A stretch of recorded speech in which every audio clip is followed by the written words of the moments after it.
Hi friends, welcome to Lakshmi Shivachari Kannada vlogs. ಎಲ್ಲರೂ ಹೇಗಿದ್ದೀರಾ? ನೀವೆಲ್ಲರೂ ಚೆನ್ನಾಗಿದ್ದೀರಿ ಅಂತೇಳಿ ಭಾವಿಸ್ತಾ ಇವತ್ತಿನ ವಿಡಿಯೋದಲ್ಲಿ ನಾನು ಒಂದು ಹೊಸ ಕಂಟೆಂಟ್ ಜೊತೆಗೆ ನಿಮ್ಮ ಹತ್ರ ಮಾತಾಡುವ ಅಂತ ಹೇಳಿ ಬಂದಿದ್ದೀನಿ. ಏನು ಅದು ಕಂಟೆಂಟ್ ಅಂತ ಹೇಳಿದರೆ, ಬೇಬಿ ಮೂಮೆಂಟ್ಸಿಂದ ಅಂದರೆ ಲೆಫ್ಟ್ ಸೈಡ್ ಅಥವಾ ರೈಟ್ ಸೈಡಿಂದ ಗಂಡು ಅಥವಾ ಹೆಣ್ಣು ಬೇಬಿನ ಅಂತ ಹೇಳಿಬಿಟ್ಟು ನಾವು ಕಂಡು ಹಿಡಿಯುವುದು ಯಾವ ರೀತಿ ಅಂತ ಹೇಳಿಬಿಟ್ಟು ನನಗೆ ತಿಳಿಸ್ಕೊಡ್ತೀನಿ. ಯಾಕಪ್ಪ ಅಂತ ಹೇಳಿದರೆ, ಇದು ನನಗೆ ಆಗಿರುವಂತಹ ಒಂದು ಎಕ್ಸ್ಪೀರಿಯೆನ್ಸಿಂದ ಮಾತ್ರನೇ ಈ ಒಂದು ವಿಡಿಯೋ ನಿಮ್ಮ ಹತ್ರ ಹಂಚ್ಕೊಳ್ತಾ ಇದ್ದೀನಿ. ಯಾಕೆ ಅಂತ ಹೇಳಿದರೆ, ನನಗೆ ಆಲ್ರೆಡಿ ಈಗ ಗಂಡು ಪಾಪು ಅದೇ ರೀತಿಯಾಗಿ ಹೆಣ್ಣು ಪಾಪು ಇರೋದ್ರಿಂದ ನನಗೆ ಕೆಲವೊಂದು ಎಕ್ಸ್ಪೀರಿಯೆನ್ಸ್ ಆಗಿದೆ. ಸೊ ಆ ಒಂದು ಎಕ್ಸ್ಪೀರಿಯೆನ್ಸ್ ಮೂಲಕ ನಾನು ನಿಮಗೆ ನನ್ನ ಅನುಭವಗಳನ್ನು ಈ ಒಂದು ವಿಡಿಯೋ ಮೂಲಕ ಹಂಚ್ಕೊಳ್ತಾ ಹೋಗ್ತಾ ಇದ್ದೀನಿ.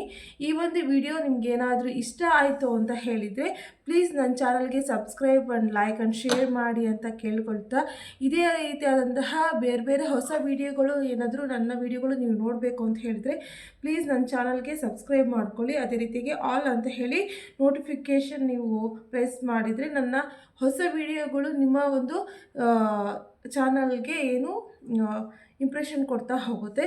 ಸೊ ಹಾಗಾಗಿ ನನ್ನ ಚಾನಲ್ನ ಸಬ್ಸ್ಕ್ರೈಬ್ ಮಾಡಿಕೊಂಡು ಈ ವಿಡಿಯೋವನ್ನು ಮುಂದುವರಿಸೋಣ ಬನ್ನಿ.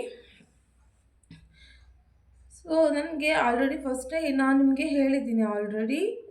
ಫಸ್ಟು ಬೇಬಿ ಬಂದು ನನಗೆ ಹೆಣ್ಣು ಪಾಪು, ಅದೇ ರೀತಿಯಾಗಿ ಸೆಕೆಂಡ್ ಬೇಬಿ ಬಂದು ಗಂಡು ಪಾಪು ಅಂತ ಹೇಳಿ ತುಂಬ ಚೇಂಜಸ್ ಇತ್ತು ನನಗೆ, ಹೆಣ್ಣು ಪಾಪುಗೂ ಅದೇ ರೀತಿಯಾಗಿ ಗಂಡು ಪಾಪುಗೂ. ಹಾಗಾಗಿ ಆ ಒಂದು ಮೂಮೆಂಟ್ಸ್ ಬಗ್ಗೆ ನಾನು ನಿಮಗೆ ಹೇಳ್ತಾ ಹೋಗ್ತೀನಿ. ತುಂಬ ವಿಚಾರಗಳನ್ನು ಹಿಂದೆ ಈ ವಿಡಿಯೋದಲ್ಲಿ ಆಲ್ರೆಡಿ ನನಗೆ ಇದ್ದಂತಹ ಕೆಲವೊಂದು ಸಿಂಪ್ಟಮ್ಸ್ ಬಗ್ಗೆ ನಾನು ಆಲ್ರೆಡಿ ಹಂಚ್ಕೊಂಡಿದ್ದೀನಿ. ಯಾರು ಆ ಒಂದು ವಿಡಿಯೋ ನೋಡಿಲ್ಲೋ ಪ್ಲೀಸ್ ಆ ಒಂದು ವಿಡಿಯೋ ಹೋಗಿ ನೋಡಿ ಅಂತ ಕೇಳ್ಕೊಳ್ತಾ, ನೆಕ್ಸ್ಟು ಏನಪ್ಪ ಅಂತ ಹೇಳಿದರೆ, ಫಸ್ಟು ಮೂಮೆಂಟ್ಸ್ ಏನಾಗುತ್ತೆ ಅಂತ ಹೇಳಿದರೆ, ಲೆಫ್ಟ್ ಸೈಡ್ ಅಥವಾ ನಮ್ಮ ಹೊಟ್ಟೆಯ ಲೆಫ್ಟ್ ಸೈಡ್ ಅಥವಾ ರೈಟ್ ಸೈಡ್ ಅದೇನು ಮಗು ಮೂಮೆಂಟ್ಸ್ ಮಾಡ್ತಾ ಹೋಗುತ್ತೆ. ಇದರಿಂದ ನಾವು ಏನು ಮಾಡ್ತೀವಿ ಅಂತ ಹೇಳಿದರೆ, ಗಂಡು ಅಥವಾ ಹೆಣ್ಣು ಅಂತೇಳಿ ನಾವು ರೆಕಗ್ನೈಸ್ ಮಾಡ್ಬೋದು. ಯಾಕಪ್ಪ ಅಂತ ಹೇಳಿದರೆ, ಯಾವ ರೀತಿ ಅಂತ ಹೇಳಿದರೆ, ಆಲ್ರೆಡಿ ನನಗೆ ಎಕ್ಸ್ಪೀರಿಯೆನ್ಸ್ ಆಗಿದೆ ಅಲ್ವಾ. ಸೊ ಆ ಒಂದು ಇದ್ರ ಮೂಲಕ ನಾನು ನಿಮಗೆ ಹೇಳ್ತಾ ಹೋಗ್ತೀನಿ. ಫಸ್ಟ್ ಒನ್ ಏನು ಅಂತ ಹೇಳಿದರೆ, ನನಗೆ ಹೆಣ್ಣು ಪಾಪು ಹೊಟ್ಟೆಯೊಳಗೆ ಇದ್ದಾಗ ನನಗೆ ಮೂಮೆಂಟ್ಸ್ ಆಲ್ಮೋಸ್ಟ್ ನನಗೆ ಆಫ್ಟರ್ 4 ಮಂತ್ಸಿಂದಲೇ ನನಗೆ ಸ್ಟಾರ್ಟ್ ಆಗಿತ್ತು.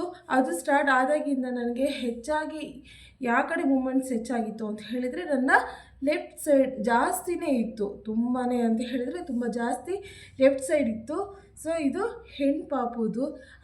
ಅದೇ ರೀತಿಯಾಗಿ ನನ್ನ ಬಾಯ್ ಬೇಬಿ ಹುಟ್ಟಿದಾಗ, ಗಂಡು ಪಾಪು ಹುಟ್ಟಿದಾಗ, ಸೊ ಆ ಒಂದು ಹೊಟ್ಟೆಯೊಳಗೆ ಗಂಡು ಪಾಪು ಇದ್ದಾಗ ಯಾವ ಕಡೆ ಇತ್ತು ಮೂಮೆಂಟ್ಸ್ ಅಂತ ಹೇಳಿದರೆ, ನಮಗೆ ರೈಟ್ ಸೈಡೇ ಜಾಸ್ತಿ ಇತ್ತು. ಸೊ ಹಾಗಾಗಿ ಇದರಿಂದ ನನಗೆ ಡೆಲಿವರಿ ಆದಮೇಲೆ ನನಗೆ ಎಕ್ಸ್ಪೀರಿಯೆನ್ಸ್ ಆಗಿತ್ತು. ಅಂದರೆ ಏನು ಅಂತ ಹೇಳಿದರೆ, ಆಲ್ಮೋಸ್ಟ್ 90 ಅಥವಾ 95% ಏನಾಗಿರುತ್ತೆ, ನಾನು ಕೂಡ ನಮ್ಮ ಫ್ರೆಂಡ್ಸನ್ನ ಎಲ್ಲ ಕೇಳಿದಾಗ, ಸೊ ಹೆಣ್ಣು ಪಾಪ ಬಂದು ಲೆಫ್ಟ್ ಸೈಡ್, ಗಂಡು ಪಾಪ ಬಂದು ಏನಾಗಿದೆ ರೈಟ್ ಸೈಡೇ ಹೆಚ್ಚಾಗಿರುತ್ತೆ. ಸೊ ಇದರಿಂದ ನಾವು ಹೊಟ್ಟೆಯಲ್ಲಿರೋ ಪಾಪು ಗಂಡು ಅಥವಾ ಹೆಣ್ಣು ಅಂತ ಹೇಳಿ ನಾವು ರೆಕಗ್ನೈಸ್ ಮಾಡ್ಬೋದು. ಕೆಲವೊಂದು ಬಾರಿ ಕೆಲವೊಬ್ರಿಗೆ ಏನಾಗುತ್ತೆ ಅಂತ ಹೇಳಿದರೆ, ಇದು ಉಲ್ಟಾ ಕೂಡ ಆಗ್ಬೋದು. ಕೆಲವೊಬ್ಬರಿಗೆ ಮಾತ್ರ ಆಲ್ಮೋಸ್ಟ್ 90ಇಂದ 95% ಇದು ಸತ್ಯ ಅಂತಲೇ ನಾನು ಹೇಳ್ತೀನಿ. ಅದೇ ರೀತಿಯಾಗಿ ಸೊ ಇನ್ನೊಂದು ಇಂಪಾರ್ಟೆಂಟ್ ಏನಪ್ಪ ಅಂತ ಹೇಳಿದರೆ, ನಮಗೆ ಕಲರ್ ಚೇಂಜ್ ಆಗ್ತಾ ಹೋಗುತ್ತೆ. ಗಂಡಾಗಿದ್ದರೆ ಒಂದು ಸ್ವಲ್ಪ ನಾವು ಕಲರ್ ಡಲ್ ಆಗ್ತೀವಿ, ಹೆಣ್ಣು ಪಾಪು ಹೊಟ್ಟೆಯೊಳಗಿದ್ರೆ ಒಂದು ಸ್ವಲ್ಪ ಕಲರ್ ನಾವು ಬರ್ತೀವಿ. ಸೊ ಇದರಿಂದ ಕೂಡ ನಾವು ಅದು ಗಂಡು ಅಥವಾ ಹೆಣ್ಣು ಅಂತ ಹೇಳಿ ನಾವು ತಿಳ್ಕೊಳ್ತಾ ಹೋಗ್ಬೋದು. ಈ ಒಂದು ವಿಡಿಯೋ ನಿಮಗೆ ಏನಾದರೂ ಇಷ್ಟ ಆದರೆ ನನ್ನ ಚಾನಲ್ಗೆ ಪ್ಲೀಸ್ ಸಬ್ಸ್ಕ್ರೈಬ್ ಮಾಡಿ ಅಂತ ಕೇಳ್ಕೊಳ್ತಾ ಈ ಒಂದು ವಿಡಿಯೋನ ಇಲ್ಲಿಗೆ ಎಂಡ್ ಮಾಡ್ತಿದ್ದೀನಿ. Bye friends.